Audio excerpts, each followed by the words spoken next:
The first thing I wanted to note is that in Mark chapter 3, the crowd is a big character in this drama. A little earlier, Mark 3:7 told us, Yeshua withdrew to the sea with his disciples, and a great multitude followed him. So what was happening in Mark 3 is that the more that Messiah ministered, the more this crowd kept pressing in upon him. And of course, he was healing people. He was casting out demons. In verse 11 and 12, it says, the unclean spirits, whenever they saw him, fell down before him and cried, "You are the Son of Elohim." He sternly warned them that they should not make him known. So try to picture this as to what was really going on with this crowd. Not only were there people who had physical illnesses that he was healing, but there were a lot of people that had demons. And these demons were not quiet. They were harassing him. Now, how do you think they did that? Why, they did it through the people. They spoke out of the mouths of these people. That's how they did it. If you saw that happen, would you understand that's a demon talking? Or would you think that's just the people talking? You see, there's a certain level of discernment in even understanding the story, isn't there? Two people could be standing there watching all this happen. And from one point of view, they're just seeing this unruly crowd. From a spiritual point of view, they can see the influence of the demons in that crowd. I think that's something to take note of, because I think that is still happening. You know what? The truth is, a lot of people are demonized, and it's increasing. You go out shopping, and there are demonized people around you. You can go anywhere almost out in the world. There are people who are practicing witchcraft. There are people who are involved in sorcery and all kinds of demonic activities. And the demons are an influence, and they know who you are. They knew who he was. They know who you are. Do you know who they are? Don't you think that would help to know who they are? Yeshua certainly did know who they were.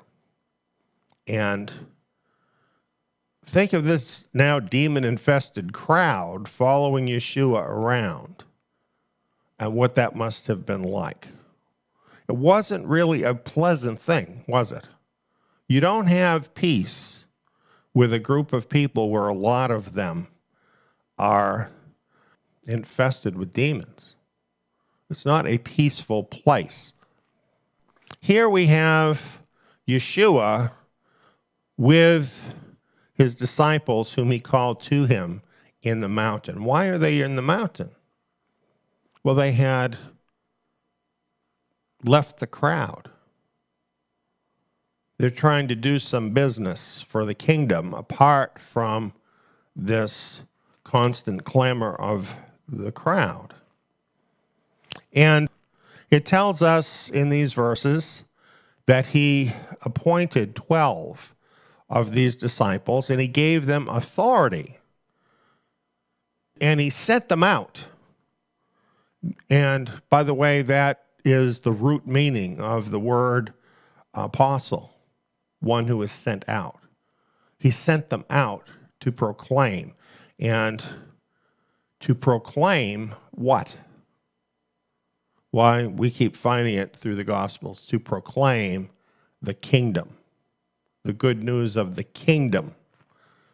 You see, they were representatives now of the kingdom. They had been appointed as representatives of the kingdom. And in verse 15, he gave them authority. So they weren't free agents who were doing their own thing. They were representatives of Messiah and of the kingdom, and they had authority from him to heal and to cast out demons, to do what he was doing. And it goes forward there and it names them. What's really happening here? Well, we're seeing Messiah coming to grips with the spiritual forces of darkness. And that was really an immense force there in Israel. There were many people who were under the influence of demonic powers.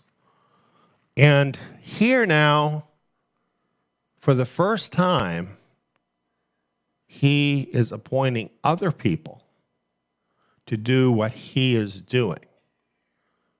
And he's giving them authority to do it. Now, it doesn't mention it here, but of course, we know what happened.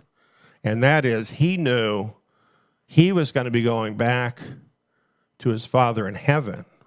And he was leaving these 12 to carry forward the light of the kingdom into the world.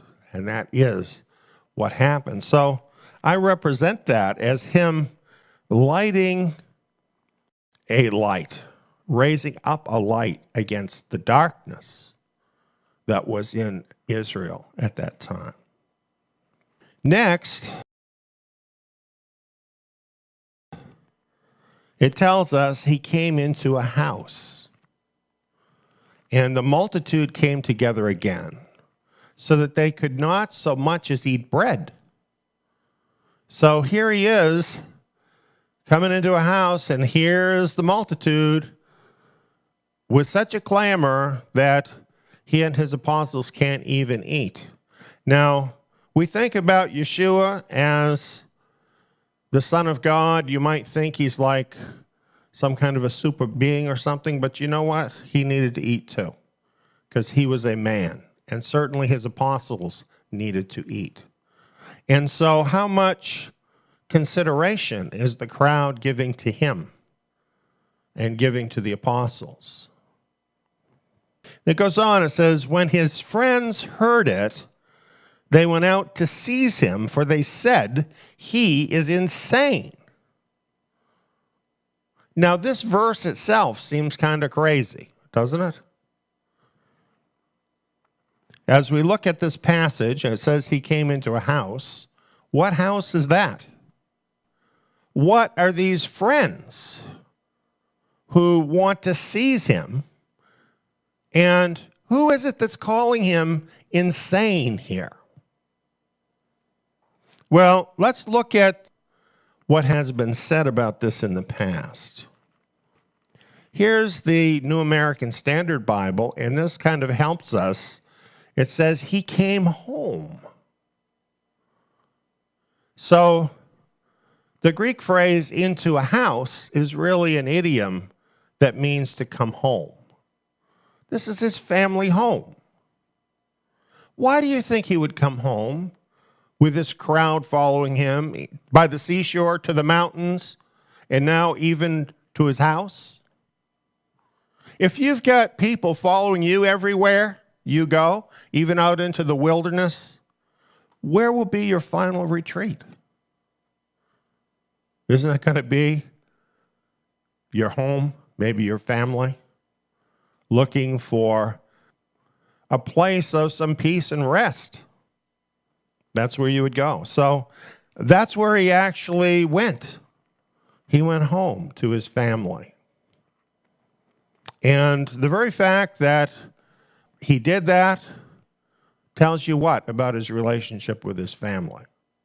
Obviously, if he's seeking some peace and security at home, he's on good terms with his family, right? Well, let's continue on.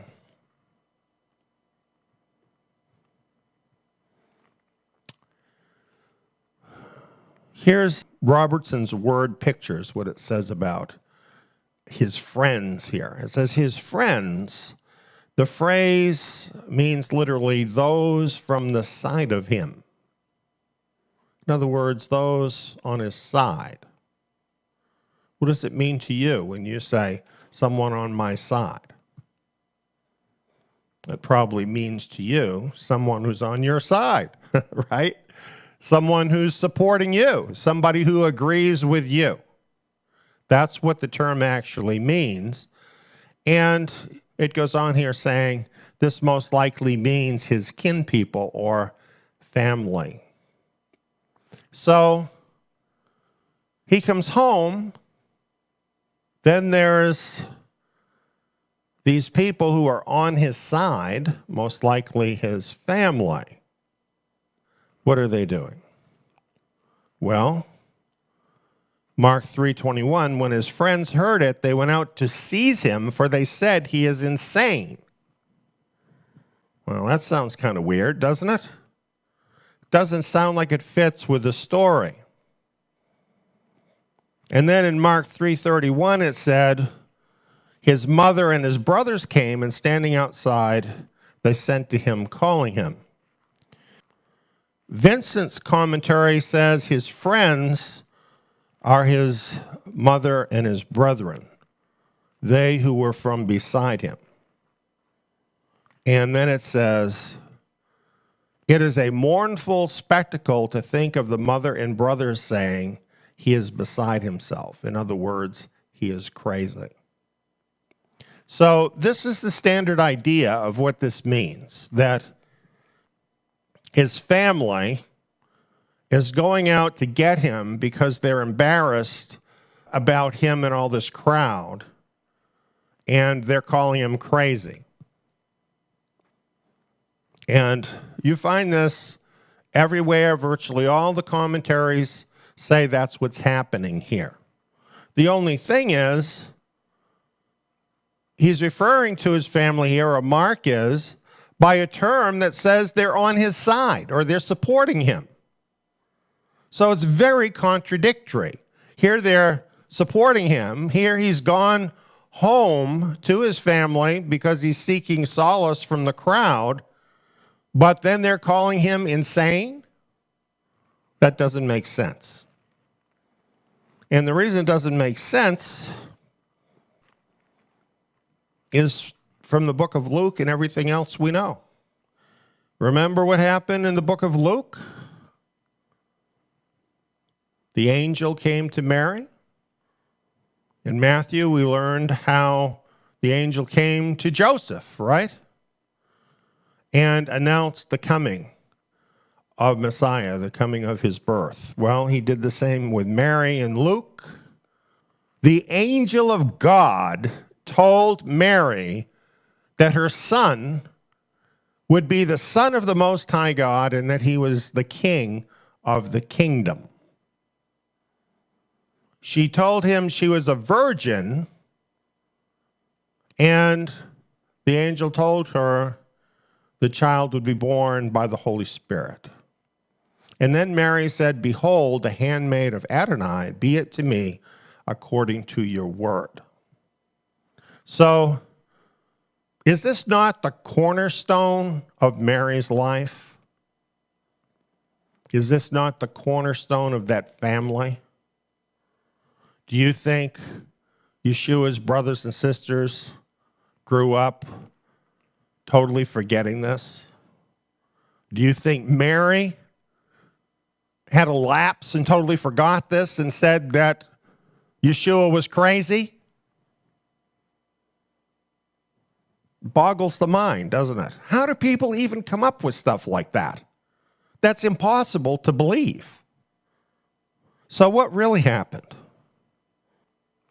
Well, in the New American Standard Bible, it helps a little. It says, when his own people heard of this, they went out to take custody of him, for they were saying he has lost his senses. It wasn't Mary and the brothers that were saying he lost his senses or he was crazy. It was the crowd, or some people from the crowd, that were the ones that were saying that about Messiah. In other words, the crowd and the atmosphere was intensifying. And when people start yelling at you, telling you you're crazy, what comes next? Could be physical violence, right? What would your family think if they thought you were about to be mugged by a mob? If they loved you, wouldn't they want to come and get you? That's what really happened. That's what they wanted to do. So they had heard about this. Maybe a neighbor or something said, hey, this is going on, you know. And so they went out because they wanted to take him away from this situation because he was being called crazy out there. So instead of being the bad guys that didn't believe in Messiah, they were the good guys that were trying to support Messiah in his ministry, even in this difficult situation. Now, it goes on, it tells us about the scribes coming down from Jerusalem, saying, by the prince of the demons, he casts out the demons. This is all telling us what's at the heart of all of this. You know, we start out with Yeshua casting out the demons. He gives the apostles authority to cast out demons. The demons are very unruly. They're creating this atmosphere in the crowd. It's likely that these scribes were part of that crowd, and I think even part of the demonized people in the crowd. They were getting at what the heart of this really was. You see, it was about Yeshua and the 12 casting out demons. So this is why some of the people in the crowd were saying that he was crazy, probably the demonized people. And now these scribes were standing up, backing that up, basically, saying that Yeshua was casting out the demons by the power of Satan. This was escalating, wasn't it? So Yeshua didn't like where that was going. So he summoned these men, these scribes that were saying this, and he directly confronted what they said. And basically what he showed is, why would Satan support a person who is working against Satan? That's not logical. It's easy to see that that's wrong. It's talking here about a kingdom divided against itself, or a house divided against itself, that it cannot stand. In this country, in America, we have exactly that situation. A country, a kingdom divided against itself. Some people think, okay, one side is going to win and the other side is going to lose. According to Yeshua's words, that's not how it's going to work out. The division itself will cause the house or the kingdom to topple. That's what Messiah is saying. That is where things will end up. In America, in any house that is completely divided, and, may I add, in the church. The church thinks they're going to be raptured off before the tribulation, and yet when you look at the church, what do you see? A house divided against itself, divided up among hundreds of denominations, very much divided against itself. What does Messiah say about that? It cannot stand. It will collapse. it's going to happen. But getting back here, I'd just like to mention verse 27. It says, "No one can enter into the house of the strong man to plunder unless he first binds the strong man, and then he will plunder his house." I love that verse. I'm going to tell you why I love it. Yeshua Messiah was not just playing a defensive ball game. He wasn't just engaging with the darkness to defend himself. He wanted to plunder Satan's house. Do you get the difference? Do you understand why they were all clamoring against him, calling him crazy, saying that he was from Satan? The very people who were from Satan were saying he was from Satan. Does that all sound familiar? It's because he was bringing it to the enemy. He was binding the strong man so he could plunder his house. And that's what he was doing. Out of that unruly crowd, okay, there were people responding to Yeshua Messiah. Yeshua was binding demons and he was plundering Satan's house, setting people free to be part of the kingdom. I think that's pretty cool. In fact, I think it's so cool, it's exactly what I want to do. It should be exactly what every follower of Yeshua Messiah wants to do. We want to plunder Satan's house. Don't you agree?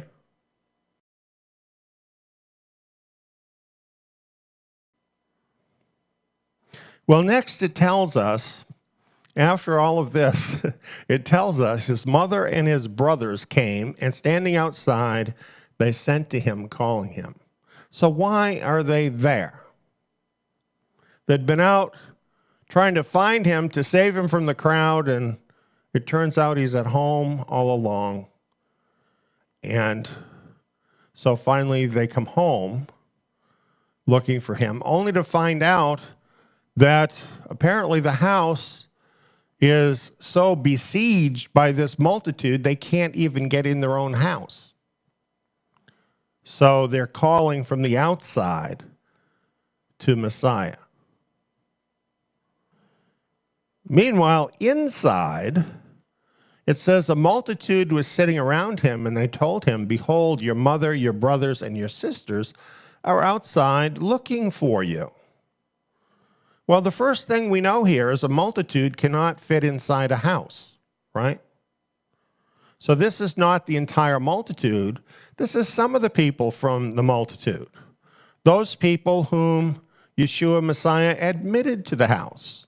In other words, those ones that he considered deserving of coming into the house and sitting with him and talking with him. That's who they were. So this is not the unruly people from the crowd. These are the ones that Messiah wants to give his attention to. These are the ones who are responding to Messiah and the kingdom message. And so these are the good people that care, right? And therefore, when they see that Messiah's family is outside dutifully looking for him to render aid to him, they tell Messiah, "Hey, your family's out there calling you." So what do you think is happening with his family? Is what they're doing a good thing or a bad thing? Are they trying in some way to make Messiah look bad or to stop him from what he's doing? Or are they just trying to render him aid that they think the crowd has caused him to need. What do you think about that? Well, the commentaries assume they're doing something bad. They can't really tell us what's bad about it, because what's so bad about your family caring about you? But that's how they see it. And this is where Messiah speaks up. He says to these ones who are sitting with him and are telling him about his family, he says, "Who are my mother and my brothers?" Looking around at those who sat around him, he said, "Behold, my mother and my brothers. For whoever does the will of Elohim, the same is my brother and my sister and mother." So let's take a closer look at this. You know, there's two ways to see this.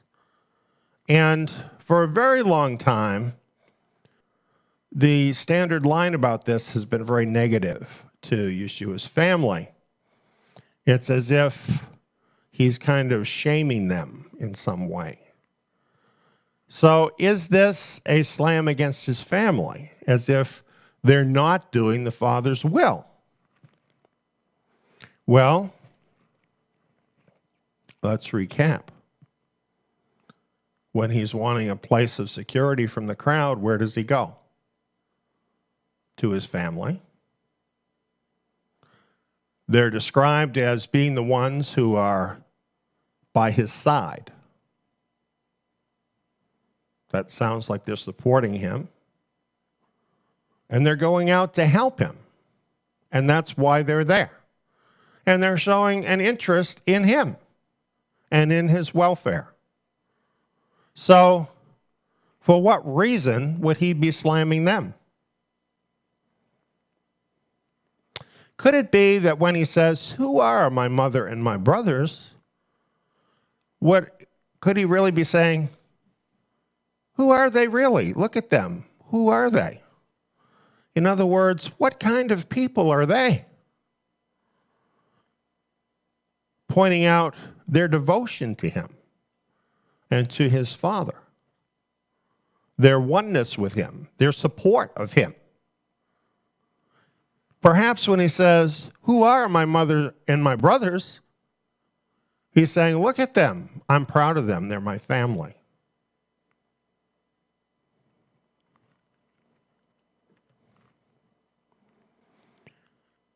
And then he says, looking around at those who sat around him, he said, "Behold, my mother and my brothers. For whoever does the will of Elohim, the same is my brother and my sister and mother." Okay, so some people see this as criticizing his family. But could he really mean this? Could he really be saying to them, "You're like my mother and my brothers if you do the will of the Father like they do"? In other words, pointing to his family as an example of people who are doing the Father's will and saying, everyone who does that is part of my family.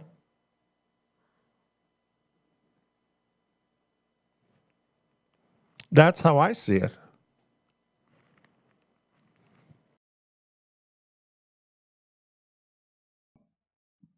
What was the big concern going on right at that time? Well, 7 verse 1 mentions this concern, even though in John 6 it didn't really talk about it much. But it says, after these things, Yeshua was walking in Galilee, for he wouldn't walk in Judea because the Judeans sought to kill him. So in John, it's just setting it forth as a fact without giving all the backstory. I think the reason for that is because the backstory is in other places like Matthew chapter 16, and that had already been written, and so it didn't need to be repeated. Let's look at Matthew 16 and see if it speaks to this issue at all. As you read through Matthew 16, you get to Peter's confession, "You are the Messiah, the Son of the living Elohim."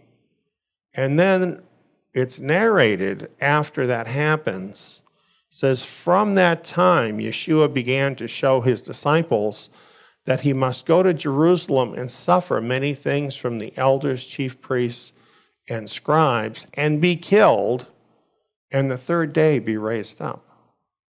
So what we see here, it was right during this time, just before John 7 starts, that Yeshua started telling his disciples, essentially, there's a plot to kill me, and it's going to happen. They're going to kill me, and then I'm going to be raised from the dead on the third day. That's what he started to tell them. So, clearly, this was a big thing on his mind, and it was a big thing on their minds. So, from the information we have so far, we want to ask the question, did Yeshua's disciples believe in him? And of course, John 6:69 says, we have come to believe and know that you are the Messiah, the Son of the living Elohim. And considering so many had left and they stayed, we have to accept this confession as a real confession of what they believed. They believed that he was the Messiah and the Son of Elohim. And yet, we ask the question, did Yeshua's disciples believe there was a plot by the religious leaders to kill him, that they would succeed, and that Yeshua would be raised from the dead? And the answer is clearly no, they didn't believe that. When I see that, my head goes like that. Because so many people think that belief or faith is monolithic. It's like a big rock in the middle of the room. It is what it is. But belief doesn't work like that for people. Belief doesn't work like that. You can come to believe in Yeshua as the Messiah and yet not believe everything he says. And you know what? I don't even want to say that to you, but I have to because it's true. It's what happened with his disciples. Because right after Yeshua said what he said to his disciples, told them what was going to happen, Peter took Yeshua aside, okay? Peter is taking Yeshua aside. The student is taking the master aside. And basically saying, you just made a big mistake. That'll never happen to you. That couldn't possibly happen to you. Did Peter believe it? Clearly, Peter did not believe it.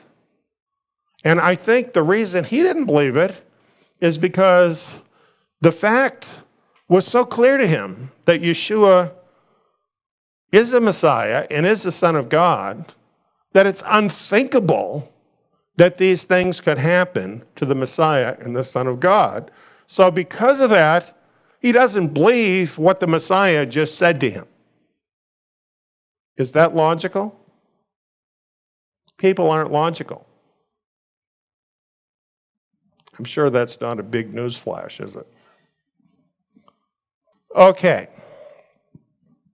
How long did this unbelief in the plot to kill Yeshua and in his resurrection thereafter last with the disciples? Well, we're going to follow this as we go through the book of John, but here's one place. We're in John 6 right now. We're moving ahead now to John 16.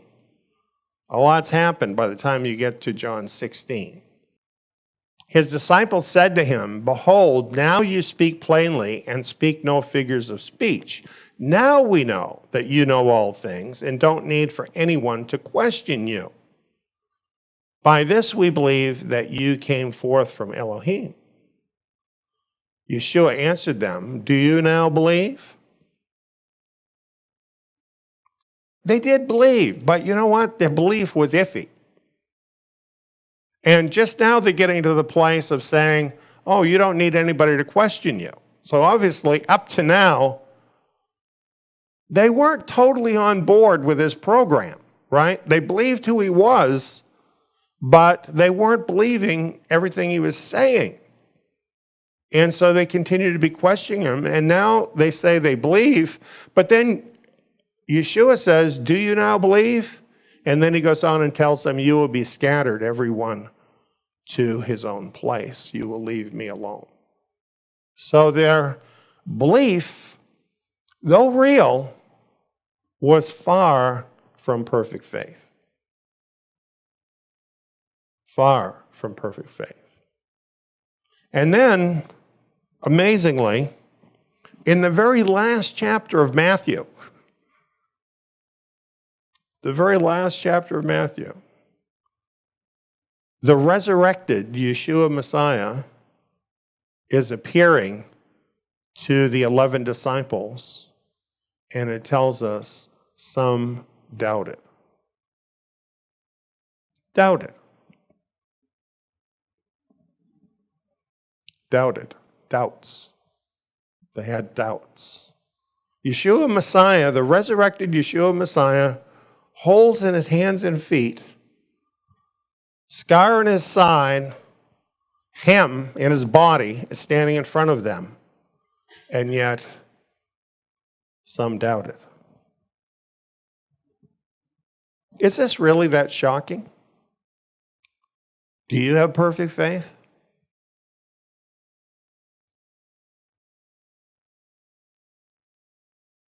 You read the Bible, you read the same word that I read. And if you've been moving along with us here at Zion for any length of time, you've read a lot of verses that talk about the second Exodus, that say it's going to happen, that the remnant out of all the nations are going to be drawn out of all those nations and are going home in the remnant Exodus. Do you believe it? A lot of people have doubts. A lot of people say, well, you know, when you're ready to go, give me a call. I'm not going to, by the way.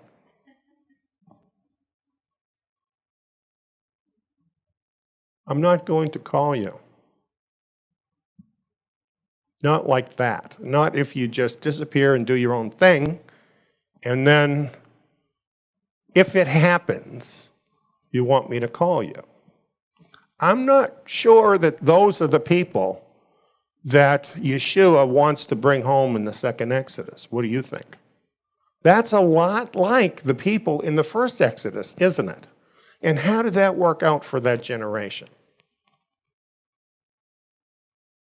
So really, on the one hand, we look at this and we say, oh, this is really something that the disciples doubted and all of that. This is what's normal. I'm not saying it's what's right or good. I am telling you, with fallen human beings, this is what is normal. We just mentioned the whole generation that Yahweh took out of Egypt. What did they see? Right? The amazing 10 plagues that Yahweh brought on the gods of Egypt. They saw Yahweh with a strong hand deliver them. They saw the Red Sea parted. And they were delivered. And after that, time after time after time, they would not believe what Yahweh said. We must come to grips with this issue of doubts. Because doubting can cause the ruination of your life. If you think of what happened to that generation that came out of Egypt, that's a perfect example, right? Because they could have had this glorious testimony where they entered into the promised land, took the promised land as their own, had those homes to live in, had a wonderful life, and glorified Yahweh by what they did. And instead, because they doubted, they lost it all. And they wandered in the wilderness for 40 years until they died. Were they Yahweh's people? They were. They were Yahweh's people. They knew Yahweh was real. But that's not the same, is it, as doing his will? So they missed out. So this is an issue. You know, the fact that people have doubts. On the one hand, we can expect people will have doubts. Some people will have doubts. But on the other hand, it's pretty scary. It's pretty scary as to what it can mean, and especially where we're at in the stream of time right now. Well, there's some more.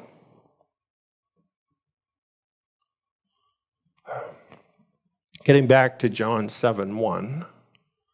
As we begin, Yeshua knew of the plot by the religious leaders of Judea to kill him and was avoiding them because it was not yet his time.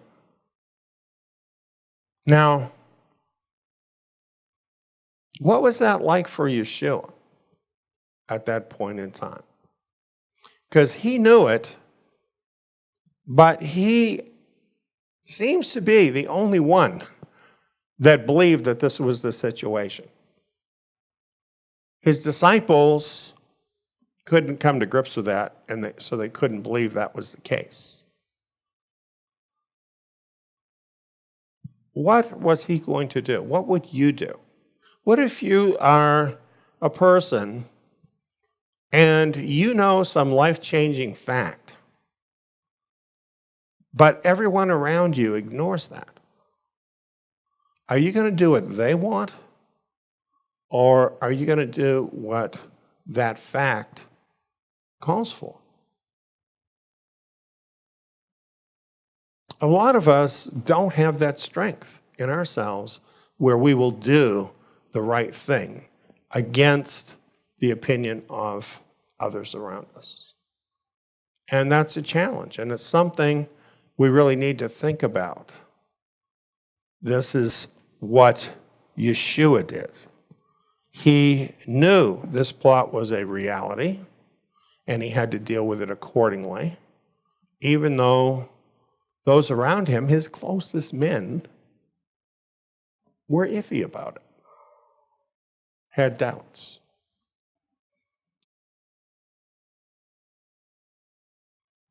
In John 7:2-4, we have Yeshua getting advice from his brothers. It says, "Now the Jewish festival, the feast of Sukkot, was at hand. His brothers therefore said to him, 'Depart from here and go into Judea, that your disciples also may see your works which you do. For no one does anything in secret, and himself seeks to be known openly. If you do these things, reveal yourself to the world.'" Is this advice a statement of belief or unbelief in Yeshua as the Messiah? Some people say that this is Yeshua's brothers mocking him. But to me, statements like "the works you do, reveal yourself to the world," are evidence to me that they believed in who he was. Just like the disciples, by the way, just like Peter confessed him as the Messiah, that they believed in him as who he was. But they had a different standing with him because they were his family. They were his brothers. And if you have brothers, sometimes your brothers can get a little pushy with you, telling you what you ought to do. And that seems to be what was happening here. Well, what else have we got here? Some facts about Yeshua's family. The biggest thing we find here in John chapter 2 is that Yeshua's family were involved in his ministry from its very beginning. His ministry began actively with his miracle at the marriage feast in Cana. And if you remember right, his mother basically launched that miracle, right? She says to Yeshua, Yeshua, they have no wine.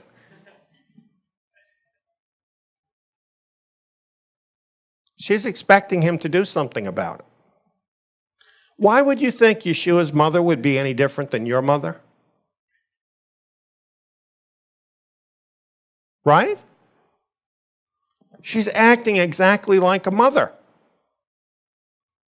That's not a big surprise because Yeshua was part of a real family.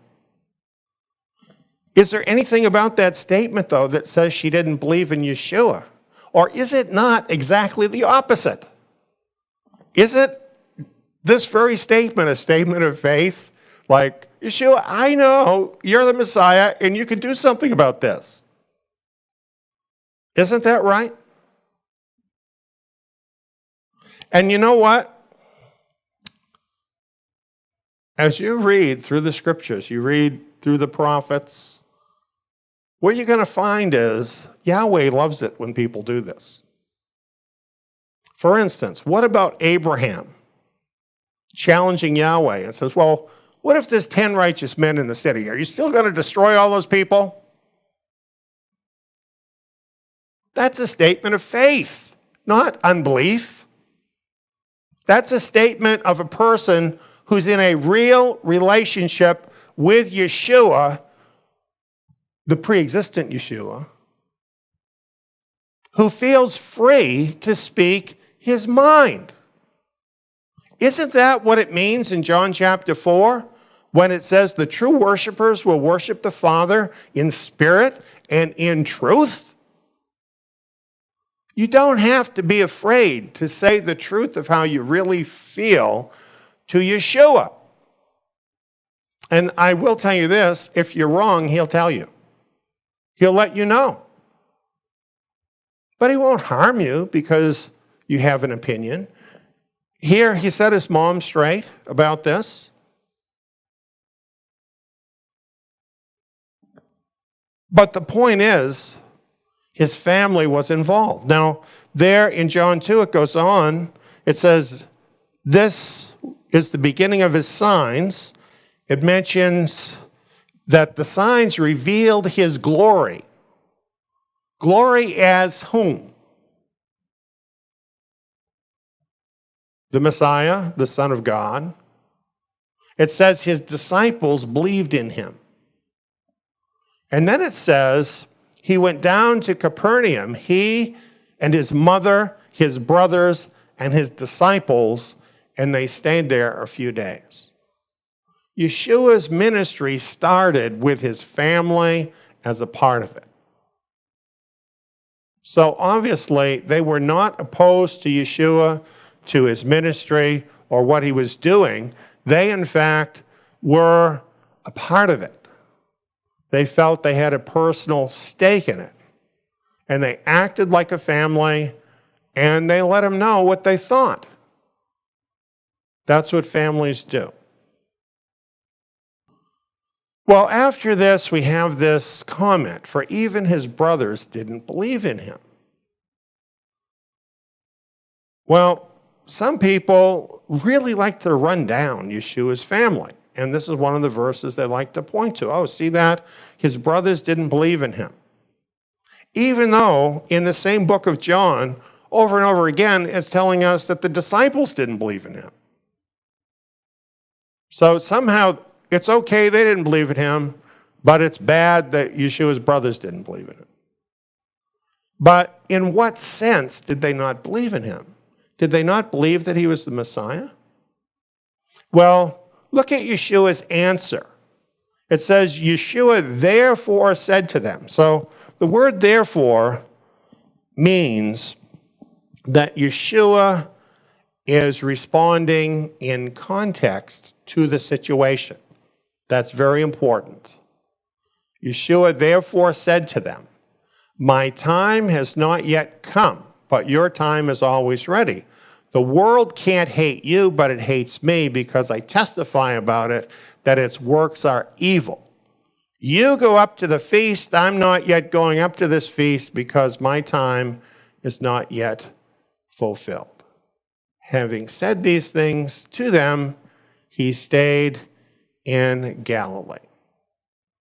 So you notice in Yeshua's comments, there's zero about saying, well, you should believe that I'm the Messiah. You don't believe that I'm the Son of God. It's not about that at all.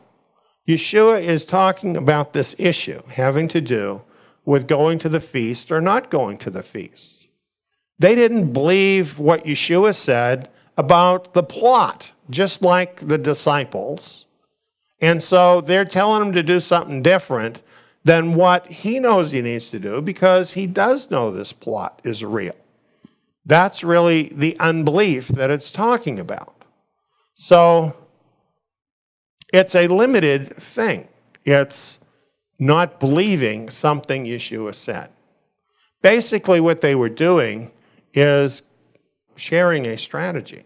And how I read this is they expected Yeshua to go up with them to the feast. And that's how it was normally done. Families normally went together to the feast, particularly the men. All the men were required by Scripture to go to the Feast of Sukkot. And so, no doubt, these brothers, along with Yeshua, had a history of going to Sukkot. So it probably feels really strange that Yeshua is saying, I'm not going to Sukkot with you.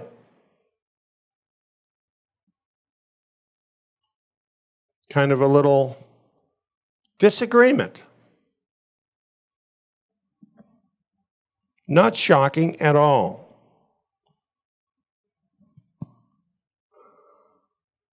We should remember about his brothers.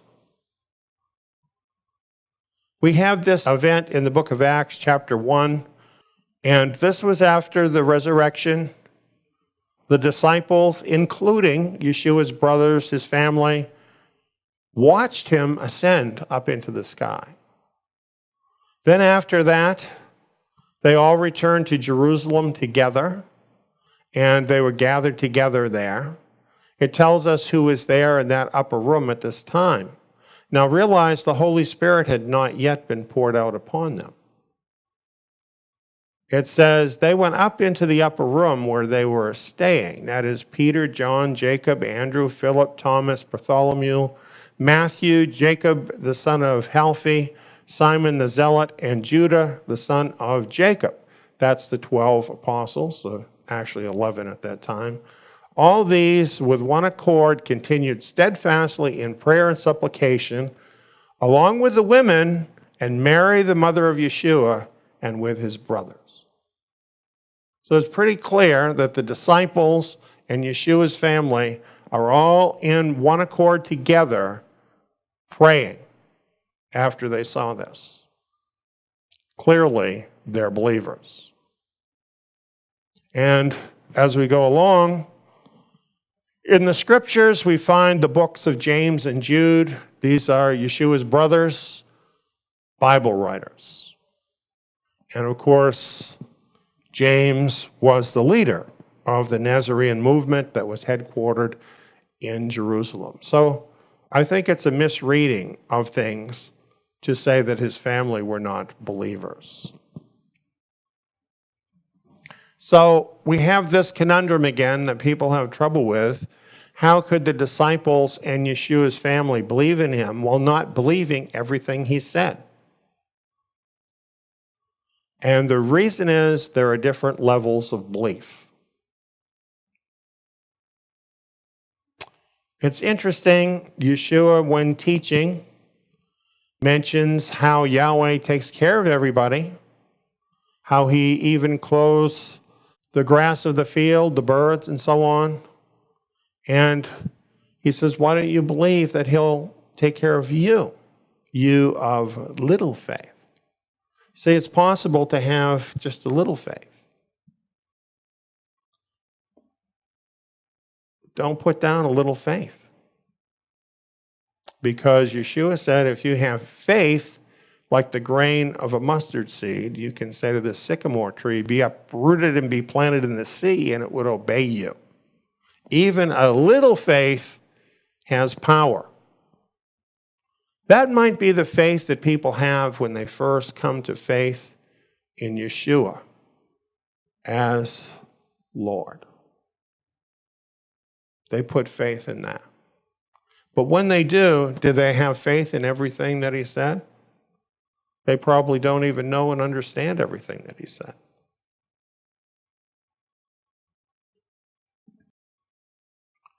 Now, here we have an example of levels of faith. This is in Numbers 11. And we find in Numbers 11 that early in Moses' ministry, Yeshua said things to Moses that even Moses couldn't believe. And basically what Yeshua said is he was going to feed the whole nation of Israel for a month. So much meat that they couldn't even stand it anymore. So Moses is responding to what Yahweh had said. Moses said, the people among whom I am are 600,000 men on foot, and you said, I will give them flesh that they may eat a whole month. Shall flocks and herds be slaughtered for them to be sufficient for them? Shall all the fish of the sea be gathered together for them to be sufficient for them? Yahweh said to Moses, has Yahweh's hand grown short? Now you will see whether my word will happen to you or not. Guess what Moses saw happen? That's what builds faith. When you walk, when you actually walk with Yahweh, you will have doubts. He will tell you things, and you're going to think, how could that possibly happen? And then you'll be shocked when it happens. And when you see this happen enough times, your faith increases. This experience with him over time increases your faith until you get to the place that, if he tells you something that nobody else would believe, you'll believe it because you have this experience with him. This is what happened to Moses. As Moses walked with Yahweh and saw him always keep his word, even when it seemed totally outrageous, he still kept his word. Moses came to believe every word. Every word. He didn't have to know how it was going to happen. He got to the place where he stopped asking the questions, like, Lord, how is that going to happen? He didn't say that anymore. He didn't know how it would happen, except that Yahweh said it, so it would happen. Well, it's great to have a strong faith, but it's even better to have a perfect faith. That's the highest level of faith, a perfect faith. Now, I'm sure we all would realize that Yeshua had perfect faith. But it's hard to think that imperfect people could have perfect faith. And we are imperfect. And yet, it is possible to grow to a place where you have perfect faith. That can happen. I think our example of someone who's an imperfect person with a perfect faith would have to be Abraham, wouldn't it? Yahweh tested him, tested his faith, until Abraham got to the place that whatever Yahweh said or required of him, Abraham believed him and would do it. That's what perfect faith is. Deuteronomy 18:13 says, you shall be perfect with Yahweh, your Elohim. It's talking about perfect faith, commanding us to have perfect faith. It wouldn't command you to have perfect faith unless it's possible. Proverbs 4:18, but the path of the righteous is like the dawning light that shines more and more until the perfect day. That's how it works. As you move along with Yahweh, as you get to know His Word better and better, it's like the dawning light. It keeps getting brighter and brighter. Your faith keeps increasing and increasing until it's the perfect day. It's fully surrounded in light. Job 13:15, I like how the King James Version puts it. Job says, though he slay me, yet will I trust in him. I believe that's perfect faith. That, by the way, is the faith of Yeshua Messiah, right? Because he knew. It was the Father's will to slay him. And yet, he trusted in him. What an amazing example of perfect faith. Do you know that there were others that followed Yeshua that had the same faith? Paul knew the end that he was going to come to, and some in Ephesus tried to prevent him from putting himself in the situation where those things would happen. And yet, knowing it would lead to his death, he went forward, knowing it was the will of his Father. He continued to trust him, even knowing how things would end up. That's a perfect faith. In summary, we found that Yeshua's brothers, like the disciples, could not believe in the imminent death predicted by Yeshua. They just couldn't believe that would happen to him. However, they did believe in him as the Messiah and showed it by supporting him from the start of his ministry in Cana all the way through his death and resurrection, and thereafter as leaders of the early Messianic assembly. The story from Mark 3 reveals demons in the crowd seeking to harass him.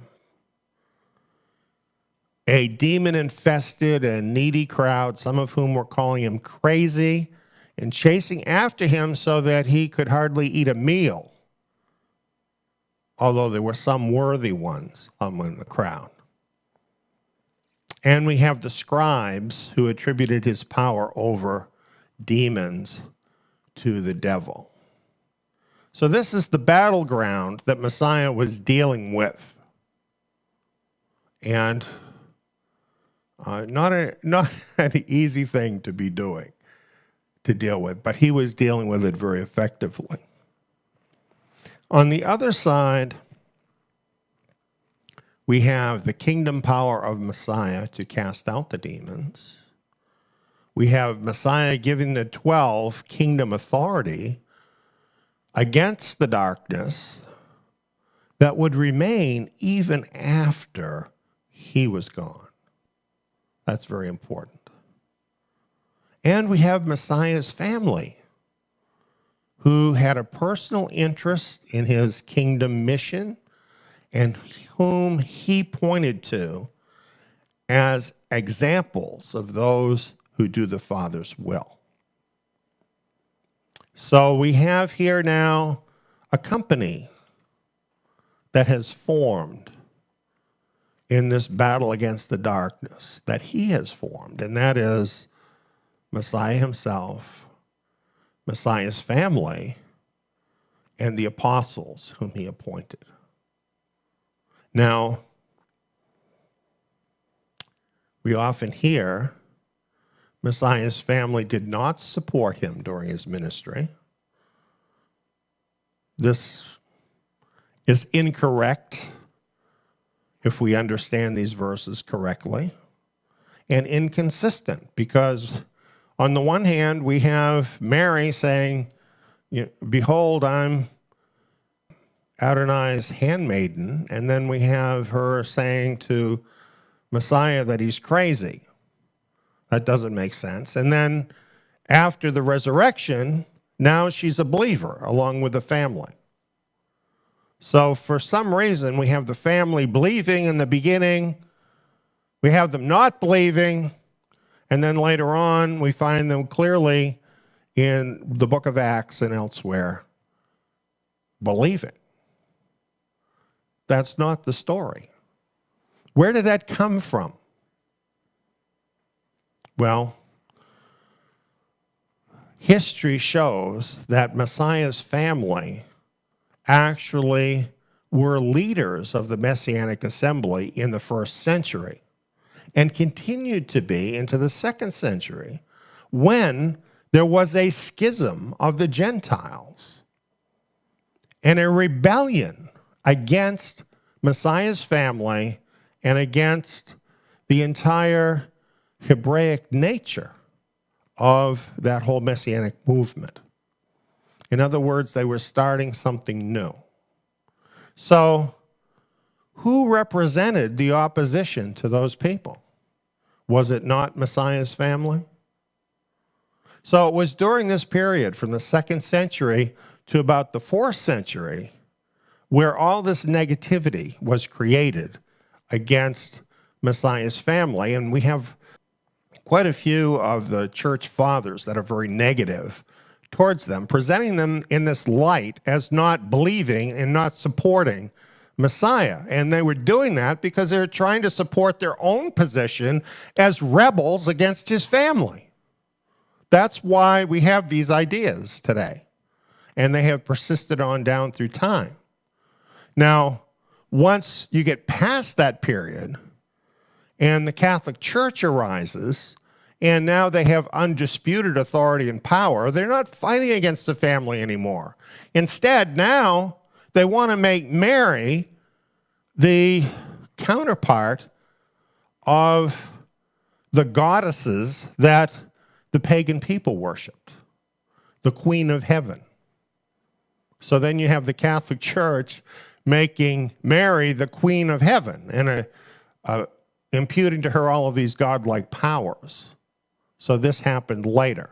And this is why you have this whole jumbled message about Messiah's family. Historically, this is how it all came about.